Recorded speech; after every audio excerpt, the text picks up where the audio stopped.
2 अक्टूबर इतिहास का बड़ा ही खास दिन, जब हमारे देश के ग्रेट लीडर बापूजी पैदा हुए। इसी खास दिन के अवसर पर बिहार सरकार बिहार जातिगत जनगणना की रिपोर्ट रिलीज कर भारत की सियासत में भूचाल मचा देती है। इस रिपोर्ट के रिलीज होने के बाद भारत के अलग अलग राजनीतिक दलों के लीडरों की कॉन्ट्राडिक्टरी स्टेटमेंट आने लगती है। कांग्रेस की बड़ी लीडर राहुल गांधी का कहना है कि जिसकी जितनी आबादी उसकी उतनी हिस्सेदारी। वहीं हमारे देश के प्राइम मिनिस्टर नरेंद्र मोदी जी का कहना है कि कांग्रेस पहले भी समाज को जात पात में बांटती थी और आज भी समाज को जात पात में बांटने की कोशिश कर रही है। वो तब भी जात पात के नाम पर समाज को बांटते थे, आज भी वही पाप कर रहे।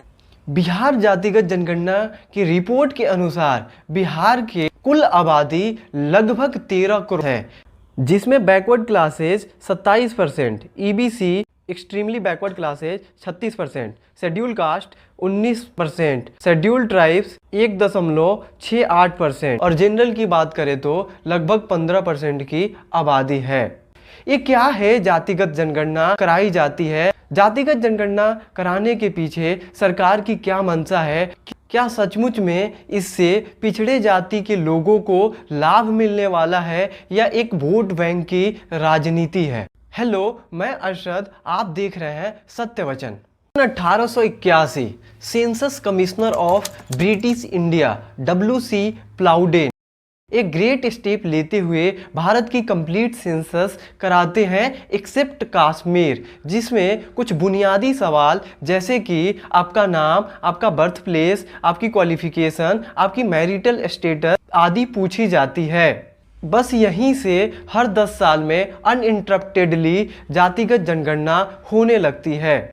सन 1931 में लास्ट जातिगत जनगणना होती है। लास्ट इसलिए क्योंकि 1939 में जब वर्ल्ड वार 2 शुरू होती है तो उसमें अंग्रेजों की इन्वॉल्वमेंट होती है, जिसके वजह से 1941 में जातिगत जनगणना तो होती है लेकिन उसकी रिपोर्ट जाति के आधार पर रिलीज नहीं हो पाती है। इसका रीजन ये बताया जाता है कि अंग्रेजों के पास टाइम की कमी होती है। इसके बाद सन 1947 में हमारा देश अंग्रेजों से आज़ाद हो जाता है और 1948 में एक सेंसस एक्ट बनाया जाता है और 1951 में जनगणना फिर कराई जाती है, लेकिन जाति के आधार पर फिर से रिपोर्ट रिलीज नहीं होती है। 25 जून 1975 को पूरे भारत में इमरजेंसी डिक्लेयर्ड होने की खबर आती है और ये मार्च 1977 तक चलती है। शायद इसके वजह से ही 1978 में बिहार लेजिस्लेटिव असेंबली का इलेक्शन होता है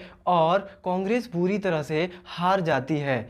जनता पार्टी 214 सीट लाकर जननायक कर्पूरी ठाकुर को बिहार की चीफ मिनिस्टर बनाती है। नवंबर 1978 कर्पूरी ठाकुर ओबीसी के लिए आरक्षण का ऐलान करते हैं, जिसमें गरीब सवर्णों के लिए 3%, महिलाओं के लिए 3% और ओबीसी के लिए 20% आरक्षण देने की बात कही जाती है, जिसके बाद केंद्रीय सेवाओं में भी ओबीसी आरक्षण के लिए मांग उठने लगी।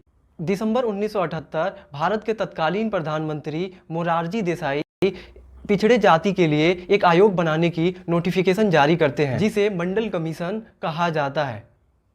मंडल कमीशन के अध्यक्ष बीपी मंडल, बिंदेश्वरी प्रसाद मंडल को बनाया जाता है। जनवरी 1979 फाइनली कमीशन अपना काम शुरू कर देती है और 640 जिलों की दौरा कर और 1931 की लास्ट जातिगत जनगणना की रिपोर्ट को स्टडी करने के बाद दिसंबर 1980 को बीपी मंडल भारत के तत्कालीन गृह मंत्री ज्ञानी जैल सिंह को रिपोर्ट सौंप देते हैं। जनवरी 1980 से दिसंबर 1989 करीब 10 साल तक कांग्रेस की सरकार होती है और इस रिपोर्ट को टच तक नहीं किया जाता है। इससे ये पता चलता है कि चाहे सत्ता में कोई भी सरकार हो, जातिगत जनगणना कराने से हमेशा आनाकानी करती है। दिसंबर 1989 में ही नेशनल फ्रंट से वीपी सिंह प्राइम मिनिस्टर बनते हैं और अगस्त 1990 को मंडल कमीशन की इस रिपोर्ट को लागू करने और ओबीसी को 27% आरक्षण देने की फैसला करते हैं। इस फैसले के बाद भारी संख्या में लोग सड़कों पे प्रोटेस्ट करने लगते हैं, जिसमें 167 लोग सेल्फ इमोलेशन यानी खुद को आग लगा लेते हैं, जिसमें 67 लोगों की जान चली जाती है। तब इंदिरा साहनी नाम की एक सुप्रीम कोर्ट की वकील मंडल कमीशन और सुप्रीम कोर्ट को चैलेंज करती हैं और सुप्रीम कोर्ट इस फैसले पे स्टे लगा देता है। करीब 2 साल बाद नवंबर 1992 में सुप्रीम कोर्ट इस केस की सुनवाई करती है और अपने वर्डिक्ट में कुछ बातें कहती है, जैसे कि हाँ, जाति के आधार पर पिछड़ापन तय किया जा सकता है, लेकिन क्रीमी लेयर को आइडेंटिफाई करना और आरक्षण के एम्बिट से उसे ऊपर रखना जरूरी है। इसके साथ साथ सुप्रीम कोर्ट ने ये भी बात कही कि 50% से ज़्यादा आरक्षण नहीं होनी चाहिए। फाइनली सन 1993 से बैकवर्ड क्लासेज को केंद्रीय सेवाओं में भी आरक्षण मिलनी शुरू हो जाती है। साल 2010 कांग्रेस की सरकार होती है, तब लालू यादव, गोपीनाथ मुंडे, मुलायम सिंह यादव, शरद पवार जैसे नेताओं ने खूब जोर लगाकर जातिगत जनगणना कराने की मांग करने लगे और कांग्रेस को 2011 में मजबूरन जातिगत जनगणना करवानी पड़ी, जिसका नाम SECC दिया गया, सोशली इकोनॉमिक कास्ट सेंसस। हालांकि इसकी रिपोर्ट अभी तक नहीं आई, जैसे कि हर 10 साल में जनगणना होती है। 2021 में भी ये जनगणना होनी थी, बट कोरोना के वजह से अभी तक नहीं हो पाई है।